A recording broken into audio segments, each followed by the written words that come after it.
big slogan of ours is, what does it look like to make history for our club?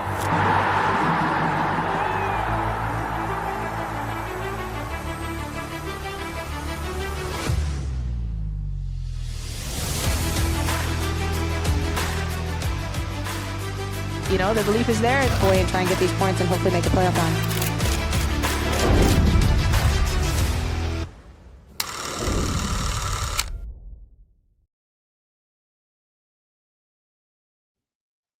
After the long international window has happened,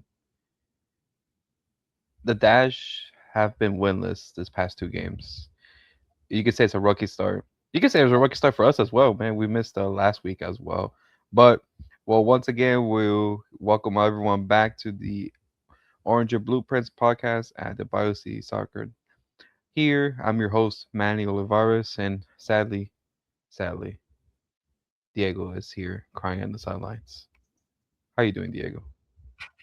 I'm doing good. As you all know, I have not escaped the realms of academia, and so I have to deal with studying for final exams. However, everything is all good because, with all things considered, we've got NWSL action for so much to talk about. There is a lot of bright spots. There's a lot to talk about on the criticism standpoint. Two games where if I were to label it in just a quick sentence, it's just tough games to play against, tough environments, but really tough situations. Like you mentioned, a little bit rocky in the two games after international break. However, I think these kinds of things happen, and I'm excited to be here and talk about it with the one, the only, my goat, Manny, even though I'm not 100% sure that the intro played because it did not play on my screen. Well, it played on my screen. It played on my screen. Perfect. That's what matters. That's what matters right here and there.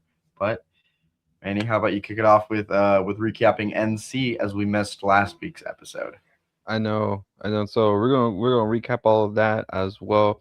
But before we recap all of that, I think what was it when it was announced before that game, the NC game that Mackenzie Robbie was landed in season-ending injury. So take that with a amount with coming into this game. I know that's a little bit old news, but I think this last two games, we'll think about that. I think we could just talk about the last two games as a whole because I think Mhm. just that news of the injury it kind of affect how the team has been playing these last two games. So Robbie got injured for that for coming into the North Carolina Courage game. I Mhm. think when you go look in that game, just the way how that game goes, it was pretty much 50-50 possession wise, even shot wise. Both games, even though the only slight thing is that Courage was a little bit more on target with their chances. So Jay Campbell was a little bit more unpressured on that game, a little bit more of that they have come into. But even though the you can say the sad part was that the Dash had more touches in the box. So not to say the Dash were ineffective, they were having the more opportunities. I think more real chances than the Courage. But with the absence of Mackenzie Robbie, it felt like they couldn't do nothing with the ball inside the penalty box. It was only Mhm. hard chances, shots not going in target, and also it was the first game, of course, of Kate Fosse back in the lineup, replacing Mackenzie Robbie. Even though Tank sort of you could say Mackenzie play more as a focal point. Kate Fosse play more like Kiki, just a striker that floats in the final third, and that proved to be making the cohesion of the team more imbalanced. And Mhm. what made more hard was that substitute to uh like for instance sub between Al Kiki and Kfase for Messiah Bright and and um and Clarissa Larissi proved to be a downgrade, then a upgrade on that end. And of course, I think the real chance was Lisa Boateng trying to hit the post and could have made a golazo, but failed to convert. And of course, Ashley Sanchez scored the only decider goal on that game. And quickly touching about this past weekend with Seattle Rain. I feel like other than the weather conditions, I feel like the game was going to be hard because the weather conditions. I think playing in the rain, it's much player for a football player, but I think you just don't know with thunderstorm it's going to be a stoppage of game and everything. I think people were coming like maybe there will be a stoppage of game, but it didn't happen. Defensive wise, the defense was really solid, holding back Seattle. I think Seattle was. I think I felt like the whole game, as the whole game went through, I feel like it was more drop points than anything. I feel like Dash had more opportunities than Seattle. The stat shows that the Dash once again had more touches in the penalty box, had more shots, even had more shots on target than Seattle, but couldn't fail to convert as well. Same thing, same happened. Kate and Kiki were much better this game than last game, but still proven to be ineffective in the final third. And same thing as last time. Messiah Bright, Clarissa Larissa came in the second half and proven to make the attacking more slow. So almost these two games, even though there were two separate games, had the same story. Uh, the attack was great on the build up, getting to the penalty box, but once they get there, the attack ends because there's no way someone making a shot or converting chances. And when you try to bring strikers back in the second half, they've proved to be a downgrade instead of an upgrade. So that was the two recaps I see. But Diego, what's your two viewpoints on these two games? Yeah, well, yeah, well, look, I think understanding these games really just is understanding kind of the opponents where you're playing two of the more physical sides within the NWSL that don't necessarily require many chances. These are teams who, especially against Seattle Rain, you could very clearly tell that no matter how many opportunities Houston really got, it was kind of not really something that Rain FC really cared about. I think whether it was 5, 10, 15 chances on Houston's favor, it kind of didn't affect the ability for the opponents to really move the ball. There was a couple of opportunities that, whether they were goals or not, especially within late in the first half, but they were failed to convert. Looking at the NC Courage game, I think Ashley Sanchez is one of the two big players for them, and she stepped up. I think it was Mhm. that game was really not. I don't like using the narrative of who was a downgrade or who was that kind of stuff. I'd rather just talk about who stepped up, and it happened to be Sanchez. I think Yeah. Sanchez has shown and displayed to be a brilliant player throughout the season, throughout the start of this season at least, and like that was very much displayed in this game against Houston. I think you have a player of that quality, she steps up, and it's kind of hard to do anything around that, especially when you are having to play that defensive, slow kind of possession based game that you really saw in the NC game. To your point about Clarissa Larisian and Messiah Bright, I felt like at least Fabrice was putting a couple of good emphasis uh, on the pressure that the two brought. I thought that was pretty solid. Obviously, if you're an attacker, you have to convert. I think that's something that needs to be said. But I think looking at what was going on through the context of the game, I don't think anything different if I was Fabrice Cottrell. I think you, you're attacking core with Kiki and Fosse. Fosse is coming back. I'm not expecting a player Yeah. that's only played two professional games in her entire career to be the Ashley Sanchez of our team. As much as that would be phenomenal, but so I think these two games, yes, you can say they're rough, they're a slow start, whatever. Still, one loss out of the two, you take it. It's fine. That that loss coming from that first game against NC, and then you look to build positive momentum moving forward. You have tough games coming into these next couple of weeks, and this is May. arguably the hardest part of the NWSL season. So I think this is a situation where the Dash really need to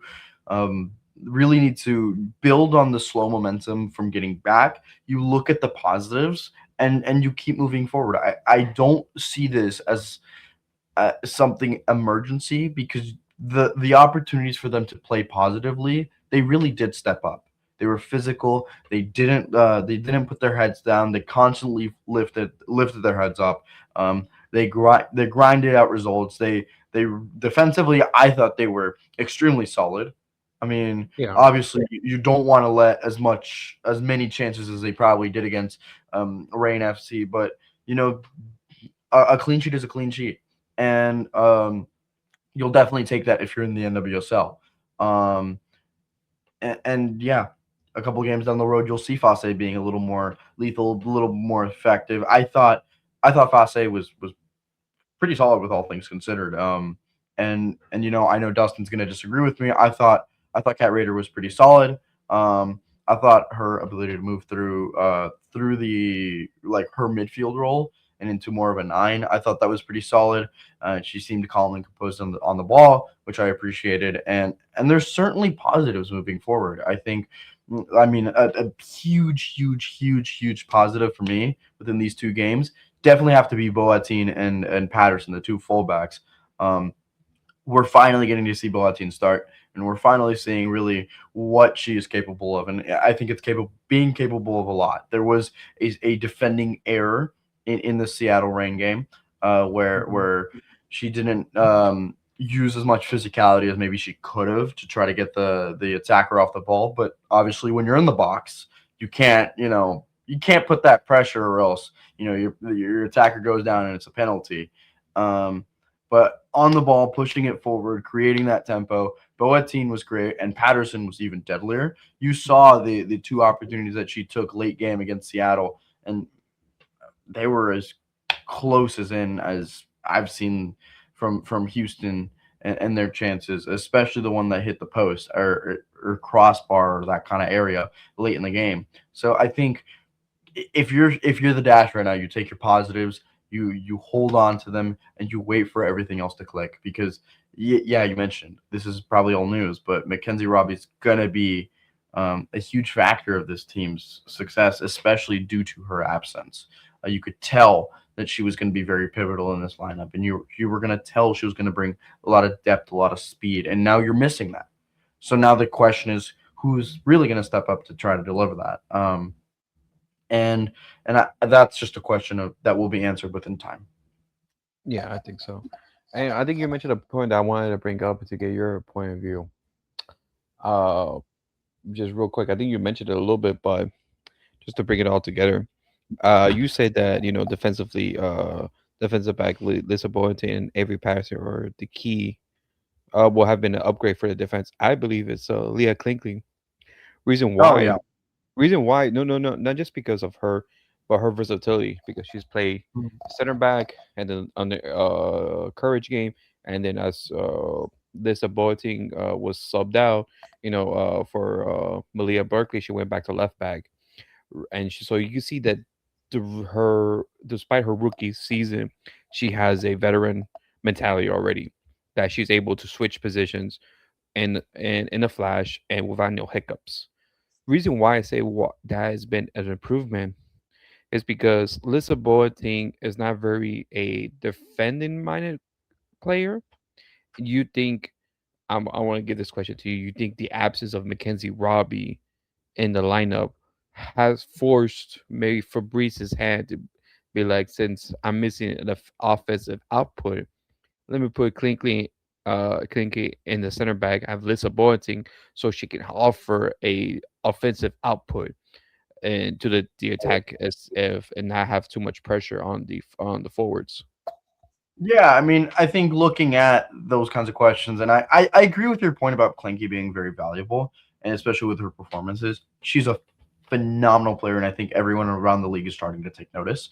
But I think what I was looking at with Boateng, and what I found so striking is that that you exactly mentioned. The offensive capabilities, bringing the ball forward, kind of creating that tempo. Because you would see last season, it was the Avery Patterson show, and it created a lot of danger within overloading runs and stuff like that. But at the end of the day, teams will take notice. Teams will very much take notice to that kind of play, and I think now having both sides really be able to push the ball forward and create that danger.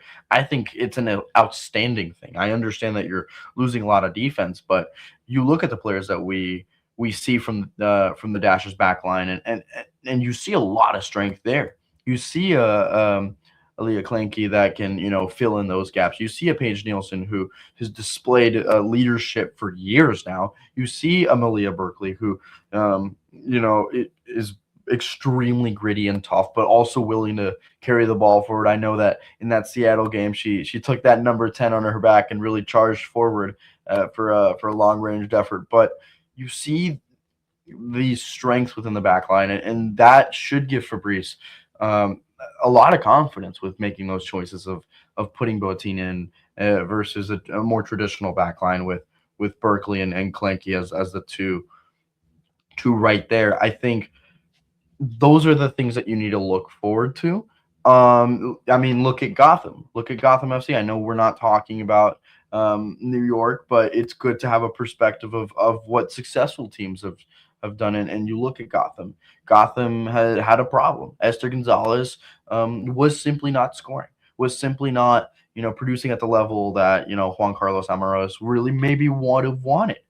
And then they brought Jaden Shaw and Jordan Dudley to really support that, and that's really been the key to success for Gotham this season. So I think when you have those situations where either a number 9 is out or not performing or any of those things, you find other ways to really overload the the pressure offensively and really create those support systems. And we've kind of started to get a semblance of how this kind of full young energetic squad wants to look like, and that's energetic, pushing the ball forward, high tempo, high energy. And in order to do that, you need fullbacks that are willing to go up and down, that are willing to risk it a little whenever needed. And I think Boateng has provided that really well. I think Klenke is extremely good at holding it down. I think you made a great point that her flexibility is extremely important in this back line now. But yeah, I can't speak higher of what I've seen from Boateng because of the fact that it was something that was so desperately needed, and it's finally here, which is amazing if you're the Houston Dash. Yeah. So, yeah, it's pretty good. I think for Fabrice and for them to have something to have someone that reliable, that quick, and that I think someone that's very adaptable to the system. So it is pretty good that as you mentioned, I think it was good to have something reliable. So not to say per se, to have more time and opportunity to tinker the front line and see, what works after a post Mackenzie Robbie stage of the season right now. So really a good thing. Now we'll take about a little bit more of just the standings at the real quick at the moment. There's still some teams playing like San Diego Wave and Bay FC at the time of this recording. You know, uh, there's still 2 games in hand technically at the moment. The loss and the draw puts them down. They were in the coming into the break 4th place. Now they drop it down to 7th place. Uh, you think at the moment with 2 games in hand and the where they're still in a comfortable position, or is it time for them to start racking wins and start you know pushing teams coming up now? Well, it's the NWSL. It's the hardest league in the world. You have to rack up the wins no matter what position you're in. Whether you're in a position where you're 14th and you're teetering down the bottom and looking upwards, you're looking to win as many games as possible, or whether you're top of the league and looking to maintain that spot. Wins are hard to come by in this league, and I think every single time we've seen, whether it be Houston or another team, really be expected to win a game. You can always see a surprise there. Yeah. We've already seen it with the Racing Louisville game that everybody was expecting Louisville to, you know, kind of just like sit there and not really provide a threat. And then you saw a 4-3 thriller with three penalties. Um, which I mean, that's the nature of this league, and I think there's no better time to rack up wins than now, than right now. If you're the Houston Dash, you have two games in hand. You're gonna face a really tough schedule moving forward, and so getting these opportunities to, quite frankly, lose now is extremely crucial. Because that way you get it out the way, you get the slow part out the way, because you don't want to be in late May and June where it's the thick of it of the season and you're in that low point. I think it's better to get that out the way, and then you're ready and up and coming and ready to take on everything once you've been taking care of business. I think the Dash are really in a position to continue to make their own destiny happen, and that's in their hands. The more that we see this league go from May, June to September, then you start looking at it and it starts slipping from their hands. And I think that's the danger here. I think now is a better time than ever to really be intentional about getting these results. And I know that's exactly what's been going through their heads. I mean, they're professional athletes. They want to win. I think I'm not going to sit here and question their desire to win, because like who would I be to really critique that? I just think as a team, this is a good situation that they're putting themselves in, to be quite honest, because you know you're going to be playing a lot of games in a short amount of time, and that's really where you need your momentum and your experience to come into play. And for these rookies, this is a good experience to have. Yeah, you lost against Angel City, but that's one of the better teams in the league at this point. And so you need to kind of get that humbling moment of you're at home, you're expected to win, and you just don't. And that's fine, because again, we're talking about people forgetting that this is a team that has regularly started four rookies in their starting 11. And I think getting them as much experience as possible to surround yourself of the whole picture is going to be tremendously good. And I think we'll probably see that pay off sooner rather than later, if I were to place a bet on it. Yeah, I think so too. I think you're right. It's just a lot of competition, and you want to just, if you have per se losses or a bad momentum, you rather to be early in the season than later in the season. So especially with a hard heavy restart right now that's coming up, but it's a good thing about that. So moving on to future, I know just some news that we haven't talked about, but I know the recent past news that the Houston Dash signed Amina uh You got this, Manny. Ekchich, Boston Govina, winger, from the USL, Livingston SC.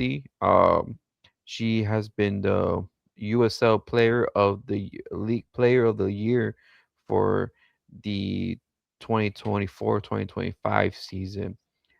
She has been just lying on fire. She has led Bosnia and Govina as well to in the international level and going into qualifying them to compete in the European championship qualify. So she has been on that as well, and so she has been really very elite. So and says the first season, 10 goals and 6 assists. So far this season has been only a one goal at the moment because the league just barely restarted started as well. So she has been really good. But of course, she has been when she wasn't starting her career there. She was came from uh, drafted by Racing Louisville and then went to the USL as well. A veteran player, a very interesting player that she has been so far. What do you think of the signing? I know we she hasn't didn't played on Friday. But what you think of the signing and the experience that she may have to the team? Yeah, I mean it's a new perspective in the locker room. You're looking at what you're looking at what Fabrice is talking about, Ekich, and you're hearing it. I wouldn't be far off from saying you should get excited about this quality of a player. I mean, I understand that it's the USL, but the USL is also a very tough league in and of itself. And I think you look at Ekich's resume, you look at kind of her time there. People forget that she spent a little bit of time in Australia, which has served a lot of players pretty well. Um, so that's good experience. I think experience is really what's going to help this dash team. I think a player like her is going to give a new perspective. Fabrice has mentioned of how happy he is to have her, and I think these kinds of moves are really good because you're allowing yourself to have those moments in the game where it's like if something's not working out, we know somebody who's been in these situations, who's had game time and is ready to go. I mean, she's only 26, and Hmm. you're labeling her as a veteran. I mean, that speaks to how much experience the 26-year-old has, um, which is phenomenal. I think these kinds of things should be definitely noted. And getting someone who has repped their country on an international level. I think Yeah. experience is a great thing, and I think these kinds of moves are things that the Dash have previously lacked in, and I think it's great to see them do it now because they're sticking to that core identity. You can clearly tell the kind of system that they want to play in and the kind of player profiles that they want. And if even if we're not expecting like a an impact level of an Avery Patterson, a Kiki Van Zanten, then that's fine. But we're talking about players who are going to make this team better as a whole, and I Yeah. think she's definitely one of those players. Yeah, I think so too. I think so too. I think I would say she will be a player that in case, for instance, a Linda Olmark or Kay Raider needs a rest, she'll be there to slot in to help that position because I think even though we rely on K Raider and Linda Allmark has been phenomenal in her time with the Houston Dash, but at the end of the day they're all rookies. At the end of the day you kind of want them to mature and not be at the pain wall, drive them until they drop dead. So you still want someone to reinforce them, to refresh them, because you need legs, you need experience, you need players, you need depth in that position to continue pushing on. And hopefully, I know Fabrice mentioned that she's only been in a few practice this week, so maybe that's why he didn't integrate her, since that she doesn't know well her position in the team. And so hopefully coming forward, she might be integral. May hopefully by this next midweek games, to see how she, especially with the midweek games, since a lot of players will be on short rest. So it will be interesting how he uses her in that game as well. So really interesting sign. I liked it overall. So really good to see that as well. And before we go on to the preview as well for the midweek game, uh, the NWSL did put out a statement before this game as well, that they will not be changing their calendar schedule.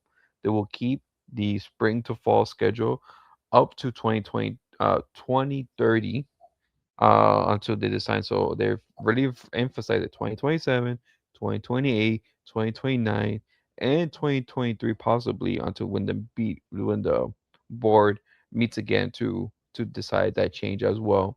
And they really emphasize, the quote they were emphasizing is that they want to continue with the product they've been producing right now, and this schedule they have has allowed that to to continue that momentum and continue with that Mhm. fan base they have. Uh, Diego, I just want to know, Do you agree with the choice, or you disagree? Sticking with the current schedule. I'm gonna be honest. Last time you asked me about this, I had a little more of a conviction towards it being a good thing for the league to maintain its schedule. Was able to speak with old Dash coach, current Gotham coach Juan Carlos Amaros a couple like a week ago, and he talked about how yeah, this league is becoming a global league, and I think part of that is understanding that you have to shift with that mentality. um I think I do feel like you made a point last time we talked about how this league is big enough within the women's scope to really make that change. um but I think there are still a lot of glaring issues like weather, like things like CBA, like things, and I think there's a bunch of things that need to be worked out before that switch needs to be made. I don't know if 3 years was something that like was necessarily like I I don't like. know I why. think. I think when MLS first introduced it, they gave it 1 or 2 years. But I think three Yeah, years. I think 3 years is well. No, not even 1 or 2 years. MLS did like a year and a half, and then they a switched year it and a half. after. Yeah. Yeah, it was a year and a half. I think Yeah. they easily could have figured this out in a year and a half. I don't understand why 3 is the benchmark because I struggle to see the exponential growth of NWSL as a whole within 3 years that we haven't seen already. I would certainly hope to see that growth 100%, but I would have liked for them to like outline specific things that they would do in order to kind of create that growth Yeah. because naturally you're gonna get growth if you adapt with the global game. I think Juan Carlos Amaros again. I hate pulling from like my work covering Gotham FC because this is a Houston Dash podcast. However, it is important to understand what he said, and he said something along the lines of um, this is a growing league, but it's also a global league. And I think part of that is understanding when you do need to adapt into a new sphere, into a new space, and into a new schedule. I think, um, yes, it's a very, very, very tough thing to say. I'm more personally leaning into I'm really happy that they're going to continue this schedule because I think it's a good schedule to have. I think I think it is a good schedule to have to be playing in the summer, to be playing in pretty consistent climates and those kinds of things. But there's so many arguments for shifting it to a global scale and a global context that I think are extremely valid. And I think I I'm fine with to make a long story short, I'm fine with the fact that they're pushing it a little. I don't mind that, but 3 years is way too long. I think it's way too long, and I don't see what is going to change between now and 2030 in the global context and in the NWSL context. I think we're gonna have a similar, if not the same, problem in 3 years. I don't know. What are you feeling about it? I think the only difference in NWSL that will change in 3 years is the two new expansion teams, which is Columbus and Atlanta. Mm-hmm. So unless they have already announced more expansion teams, maybe that's why they put a hold that they are not ready to release yet. Or but it will be 18 teams in 2028. And so Mm-hmm. unless they have planned for 2029 and 2030 that maybe two more teams to come in that we do not know of, maybe that's Mm-hmm. why they put on hold. But the only thing, if you put on hold right now, my only argument is that you're gonna have increase. I think even more now, increase uh arguments and discontent that you're gonna lose a lot more players. I think that's gonna be the main issue now. You're gonna lose a lot more players because they played here, and since like you said, the NWSL is becoming more a global league, that more European teams with more access to money and were per se schedule that fits the international window. Because I think the only thing I will see more impact in 3 years is that more international competitions will grow and grow and grow, and that will cause more and more conflict with the NWSL. I think the NWSL schedule is already in conflict with the global schedule. I think it's hitting already that we have so many breaks. This past week, 3 weeks. Next month we have almost a month and a half break until the league restarts again, and then we'll go before the playoffs. We're gonna have another break for the international window, and so now you're gonna have more and more breaks of here and there. So it's like you're playing your most important games when everyone's trying to do international window, and so instead of May right now, when there's no international windows, you could have played your playoff games. You know, Hmm. so it's very much that it's very much of that sort is that you have a lot of I think more and more uh I think confederations are taking the women's game more seriously with more international games. I think Yeah. that's going to be more uptake and more increase, and so you might see more of the more hard challenges with that. That's my few aspects of that, and so you're instead of I get it. I think the NWSL is not as a high market as the MLS, even though the MLS is not a high market high market in the global scale. Uh-huh. But you just can't deny the numbers. The revenue the MLS makes is much more than what the NWSL makes. And so right now the income for the I have NWSL a is question for you, though. I have a question for you, though. A big component in this decision was very much the culture, the yeah, fans, and the existing infrastructure within the NWSL. yeah. Do you think, as it stands right now, and I'm not disagreeing with your take or not. I'm just curious to hear your take about it.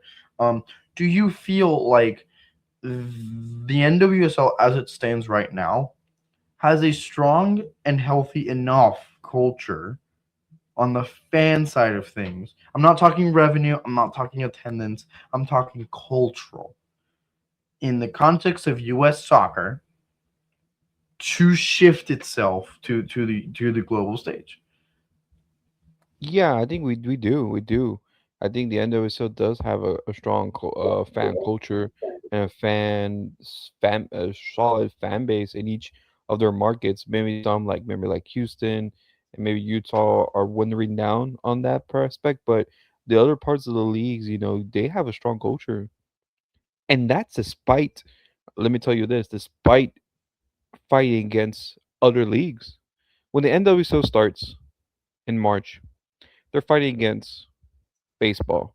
They're fighting against NBA playoffs. They're fighting against MLS, and they're fighting, against just all that coming through. And yet they have strong, strong, strong outings. And people say, "Oh, if you switch to the other side, you have to fight against football." But when we go on the other schedule, uh, there's no baseball is gonna be at its end. MLS gonna start in that as well, and basketball doesn't start until mid December. So it's like the time the NWSL is gonna have its break, basketball's gonna be back. So it's like you no matter what you take, schedule change all because you're gonna have conflicted fans going to other sports. You're having that right now, and the NWSL is doing great. So the only difference is going to the other. You take one sport out, one or two sports out. You put one sport in. But I believe going to the winter or fall, you have its prime. You hold people more to its prime, and more because the only thing we're gonna have is baseball and football, but you're gonna have soccer. You're not gonna have basketball.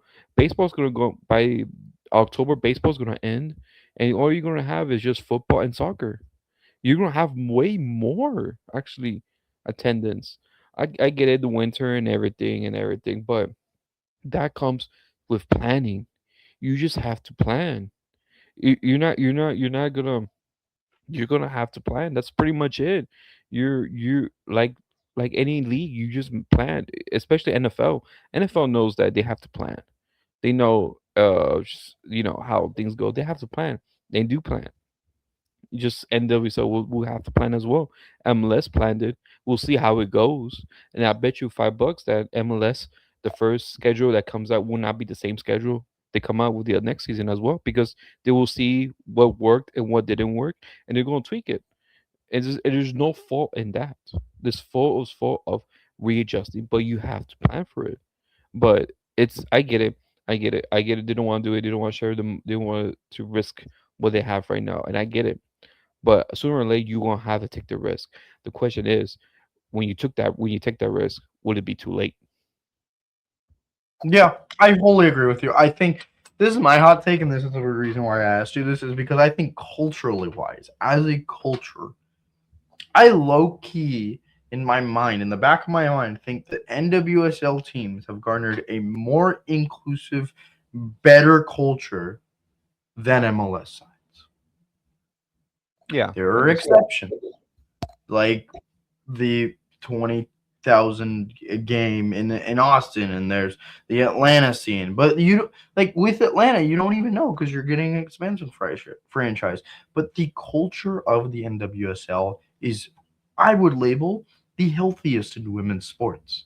I think this league is growing exponentially. I go to Gotham games any given weekend, and they're loud, proud all 90 minutes. I went to the Houston Dash game against Louisville. Again, same story. You mentioned the Houston Dash, and you said this isn't renowned, but yet it was a better atmosphere than when I would go to Dynamo games not even a year ago. Yeah, I think the Houston Dash and other teams within the NWSL have built themselves a genuine and authentic culture. And I think, yes, it's like you mentioned, I'm like a broken record right now. I am repeating what you're saying, but yes, there's merit in keeping what you have, but you have to take the risk. And I think maybe this comes at trying to look at what the MLS is doing and see how they deal with it. That way, when we being the NWSL, looking at their perspective of things, um, when we make that choice, we'll know kind of how other leagues did it. yeah, Don't know because I'm not an NWSL executive, but like yes, you have to make that risk, and 3 years is way too long, way too long. You're having teams not just playing in, but competing and contending for these international competitions. I mean, um, yeah, say what you want about the one that Gotham was in and the loss against Corinthians. I butchered that, but I tried my best. Um, it was a fair game. It ended 1-0. yeah, And then you easily could have gone and put something onto Arsenal. We're talking yeah, one of the best teams in the WSL. So you see the gap of the gap between the NWSL and the global stage, and you're realizing the countries that have had underdeveloped leagues are catching up to you, and you are also catching up to the ones that have equally been developing alongside you. You're hitting the point where the iron's hot. You got to strike. And I think I'm not going to label this a poor decision because I don't think it's a poor decision. I think maintaining it for 1 or 2 years is a fantastic idea. 3 years is way too much. And to explicitly label it 3 years, they have to have some trick um, that they haven't relayed to us as as fans, as media, as whatever, or else it will be kind of a pointless pushback. If you were to ask me, yeah. I think so too. I think but we'll see. We'll see how it goes. We'll see. I think I won't be surprised if they come earlier and like they did with MLS and just rechange their decision. But it will. Time will tell. Time will tell. So I know it's a whole just a whole uh just a whole how we're doing it, just emotions about it. But it's just how it is at the moment. But we'll see how it goes. We'll see how things change. But we'll see. And time will tell. All right, now going to our midweek game. Wednesday, the Dash will have their first midweek game of the season, and it will be away against the Utah Royals. at 9 p.m. So it's gonna be an all-nighter on a work week, sadly. So a few things about the Royals. They have been in undefeated their last 5 games. So ever since when the league started in March, they lost the first 2 games, tied with the Spirit, and been win undefeated after that. Hmm. They beat Boston Legacy. Well, anyone beat everyone's beating Boston Legacy except Not Denver. not not Denver. As apparently I was about to say that not Denver, but yeah, apparently not Denver. So and of course they beat Chicago Stars. You thought, okay, those are 2 matches. Okay, if you can't beat these teams, you can. But they beat 3-0 comfortably against the Rain. They beat 1-0 yesterday against Angel City, who team that the Dash struggled with. And now they face the Houston Dash. The Utah are on a tear. They have been very great with Chloe Lacoste, an Arsenal legend, in their wings. With the one Mina Tanaka has been really excellent, has been kicking it up, and also just around maybe not the forward line that has been very, but the supporting cast has been stepping up in that as well, in the whole makeup. I just want to give it to you with your period. How will the Dash fare against the Utah Royals? Yeah, I think you look at this matchup and you've been asking yourself, what does this look like? And you would normally answer with a easy 3 points. But you're sitting here and you're looking at this Utah side. Um, wow, it's going to be a tough matchup if you're Houston because you're kind of like trying to grasp. If you're Houston, you're trying to currently grasp as much as you can from these two. What can be labeled as not amazing results, while Utah is doing quite the opposite because they have momentum of any other team that's hot right now. And I think understanding that is understanding that if you're Houston, you have to be the momentum killers, the momentum stoppers. You have to be an immovable um an immovable object when it comes to this matchup and you're away. So it's definitely a tough task. I think the Dash have the ability, have the roster to really get through this game, but I think it has to come from a newfound performance that we haven't seen in these last 2 games. Yeah, I think so too. I think we're a team that has been very on fire. I think they've been. I think at the moment they're kind of one of the most informed teams at the moment. Hmm. Uh, yeah, and so they have bumped up to fifth place.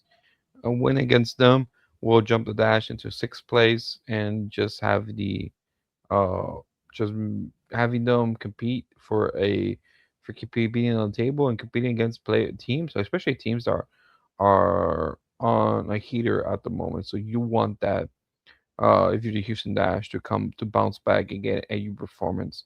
With that will not be easy. So remember, Utah plays in a high altitude stadium, so we'll see how the team and especially the rookies will fare in that as well.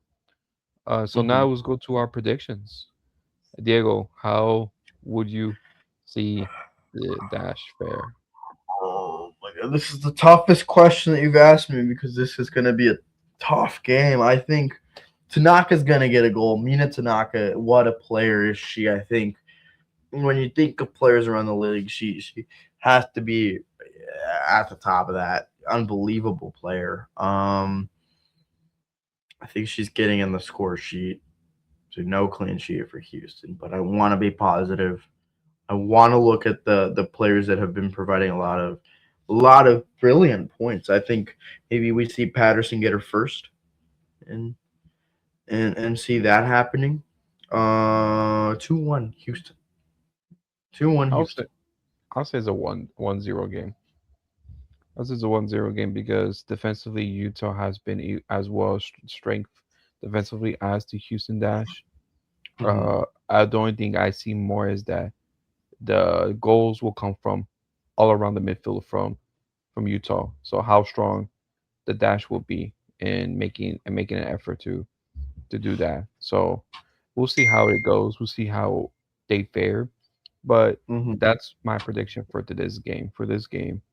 But we'll see how the game goes on Wednesday. Just a we'll see if the Dash bounce back or they continue this Rockies restart of the season and see how the schedule goes.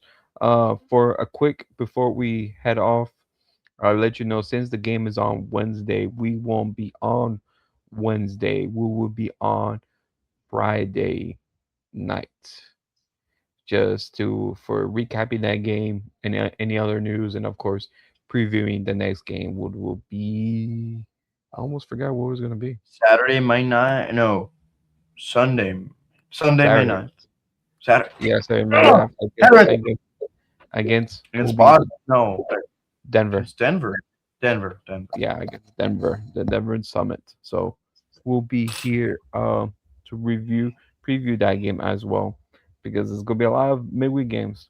So we're gonna try to accommodate for that and try to accommodate as news as well. So thank you for all for coming on this Orange Sunday and eve. 2 episodes a week. Ooh, caliente. Now, so thank you for all for coming again. For well, to thank our sponsor for Ugly Guppy, Elotes Bravos, and We Got Soccer. Always look out for us on us at BayouCitySoccer.net or our social media, Bayou City Soccer on X, formerly Twitter, Instagram, YouTube, Blue Sky, Threads, on TikTok. I know there's been a little uptick on there as well, so always look out for that.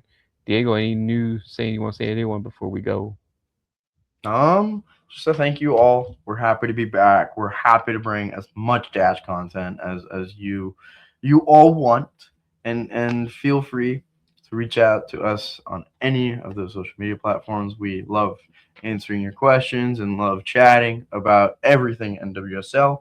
Um, Manny, it's been a good one. That's good, man.